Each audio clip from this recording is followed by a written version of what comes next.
أعيننا محمد وعلى آله وصحبه أجمعين وبعد فهذه ليلة الجمعة ليلة عظيمة مباركة يسن فيها الإكثار من الصلاة على سيدي ومولاي رسول الله وعلى آله وصحبه ومن والاه من كل عمل صالح. This night of Jumu'ah, it's a blessed night. There's a lot of barakah in this night. The sunnah is to increase your salah upon the Prophet عليه الصلاة والسلام from every good deed.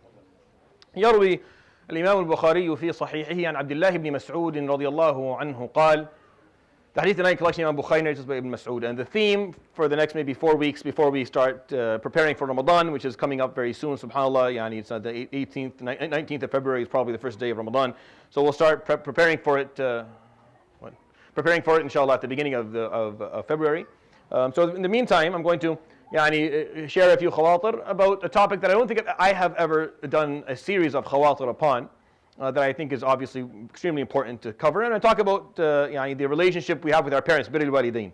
And the Prophet ﷺ has a lot of ahadith to talk about this, because he, not only did the Quran give it a lot of weight, but he also ﷺ in his speeches and his sermons, and when he spoke to people and when he advised people, he spoke a lot about the importance of developing the healthy and appropriate relationship with parents. And I feel, and that's how I'm going to define this and talk about it.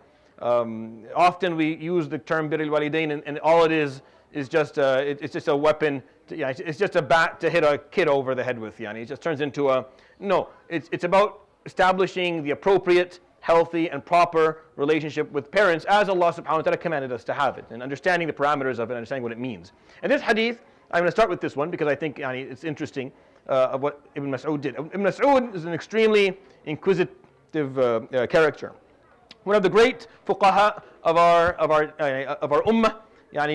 Basically the Hanafi madhab all came through his students and his teachings. It was all almost completely or only through him. One of the great reciters and memorizers of the Quran, one of the fuqaha of the Sahaba, someone who was with the Prophet ﷺ from the beginning, early on, radiallahu anhu, but one of the early, first year of Islam. So it's very rare to find a character like that, because we don't have a lot of them, who early Islam, lived long, and was extremely well educated and focused on ilm. We don't have a lot of that. A lot of the scholars of the Sahaba came in a little bit later.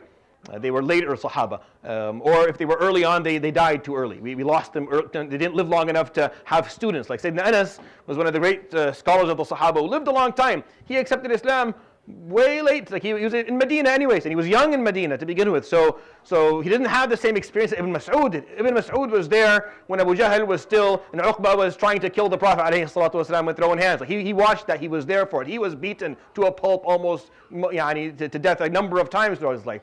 So listening to him and what he has to say, he's his own character. Anyways, this is getting distracted. فقال سألت النبي صلى الله عليه وسلم أي العمل أحب إلى الله. He came with this really interesting question. He said, Ya Rasulullah, what actions are most beloved to Allah subhanahu wa ta'ala? You have taught us like a million things to do, all amazing, but what's most beloved to Allah subhanahu wa ta'ala, so that I can start prioritizing appropriately?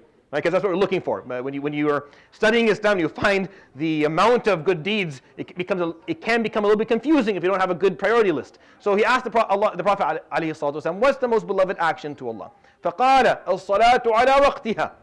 To perform your fard on time, is to hold your fard on time, to make sure that you don't lose it, you don't miss it, you don't postpone it. It's hard, by the way, in life as you become more busier and you become a professional. And wallahi, I find it difficult during the winter months in the hospital. I find it very hard because I only have an hour and a half, 2 hours between Dhuhr and Asr. I usually pray Dhuhr, Asr and Maghrib at work in order for me not to lose them. And all it takes is one long encounter with a patient, and Asr is gone, and I've missed it. So it's important that you're aware of that, and you're making sure that you stick to it. Don't give, I'm at school, or I'm at university, I went to the mall, or some silly excuse that means nothing. Make sure that you stick to it ala waqtiha, because this is your way of telling Allah subhanahu wa ta'ala that He matters most to you, that nothing else comes ahead of Him, and that your relationship with Him is what you prioritize. In order for the rest of your deeds in life to have any meaning at all, for Him to look at the rest of the philanthropy that you've done, and the sadaqat that you have given, and all the kindness you have shown, you have to show Him that you actually care about Him to begin with, that you are interested in your relationship with Him. And that is done through establishment of the 5 salawat. Number 1, as-salatu ala waqtiha. قلت ثم أي. And then I said, and then what? فقال ثم بر الوالدين. And then taking care of your parents. قلت ثم أي. And then what? فقال الجهاد في سبيل الله, striving for the sake of Allah subhanahu wa ta'ala. This priority, this list is extremely important to understand the context for it.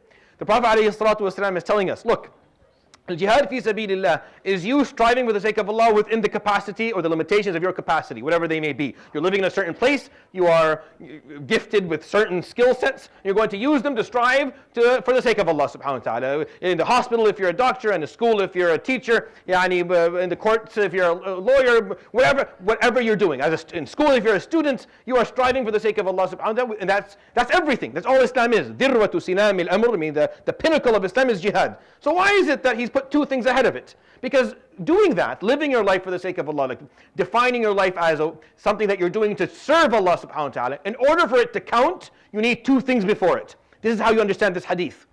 This is how you understand. Jihad is the highest thing in Islam, is when you live your life for the sake of Allah. Everything you're doing, you're trying to serve Allah subhanahu wa ta'ala with your wealth and with your knowledge and with your skill set. Some of our Sahaba, they had to do it on the battlefield. You don't have to do it on the battlefield. You're going to be doing it elsewhere, but you're still going to be doing it. So it's the highest thing. So why is it that there are two things that came before it? Because without those two things, this jihad that you're performing is not going to help. He's not going to look at it subhanahu wa ta'ala. If your salah is not taken care of ala waqtiha, then he's not interested in your jihad. And all of the time and wealth and effort that you spent for the sake of Allah, he's not going to look at it. And if you're aq lil walidain, he doesn't want it either. If you don't take care of if you are not kind, if al-birr is you're virtuous, meaning you care, you're making sure that you're being the best version of yourself with them. Making sure if they need you, you are there. If they require assistance, you are there. If they need money, if they need social support, or if they are ill, or whatever it is, you are trying to provide it for them. You are taking from yourself and giving it to them to make sure. This doesn't mean, and I'm going to repeat this a couple of times over these Khawatir, that they can control your personal choices in terms of what you studied in school. But no, this is not what Bir al-Walidain about. Bir al-Walidain is now that you're strong and you're independent and you can, and they're older now and they're not as robust as you are, that you don't decide to be rough with them when they took care of you when you had no one to take care of you. That's the idea here.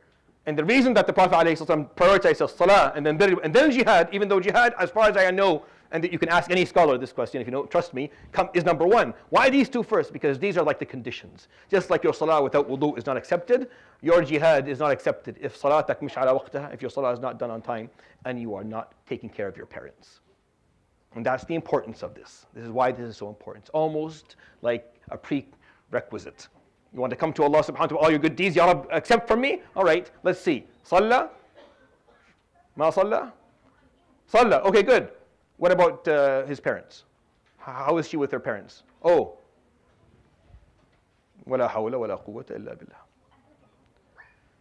I hope that was a benefit too. يروي الإمام البخاري في صحيحه عن عبد الله بن مسعود رضي الله عنه قال سألت النبي صلى الله عليه وآله وسلم أي العمل أحب إلى الله فقال الصلاة على وقتها قلت ثم أي قال بر الوالدين